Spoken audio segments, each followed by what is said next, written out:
When learning the strict ring muscle up, we want to master 3 positions: the pull, the transition, and the dips. So the first thing you need to know in a strict ring muscle up is you must use a false grip in order to go from pull to press position without having to slide the hand. So you want the ring to basically come to cut the thumb portion all the way down to the wrist portion.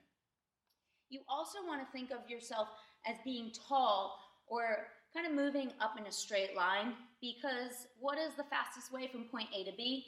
It is a straight line. It also keeps our rib in the right position, which is basically neutral or slightly tucked in that hollow.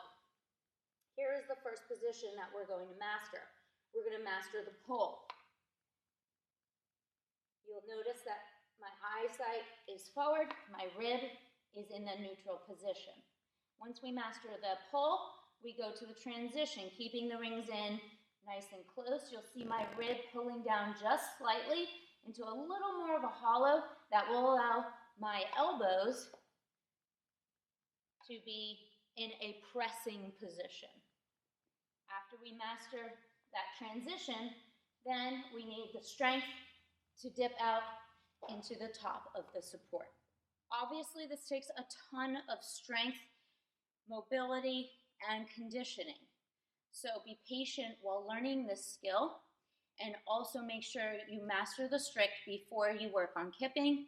For safety purposes, it's imperative to have the strength before you add momentum.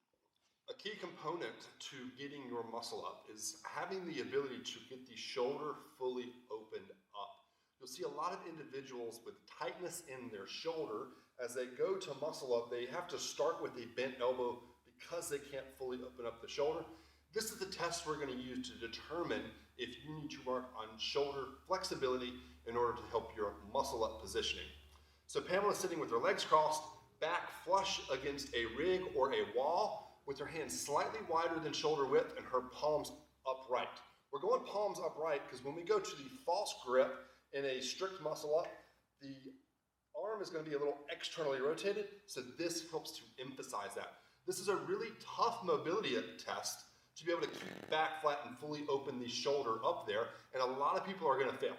But if you fail this test and you're developing your strict muscle up and then progressing to kipping muscle ups, you'll see a lot of little changes in your movement pattern happen, because as you try to open up in that kip, you don't have that mobility, and so your movement patterns will get altered. You'll lose efficient transfer of force, and you will be robbing yourself long term of the number of reps you can do or the amount of energy it takes to perform each rep.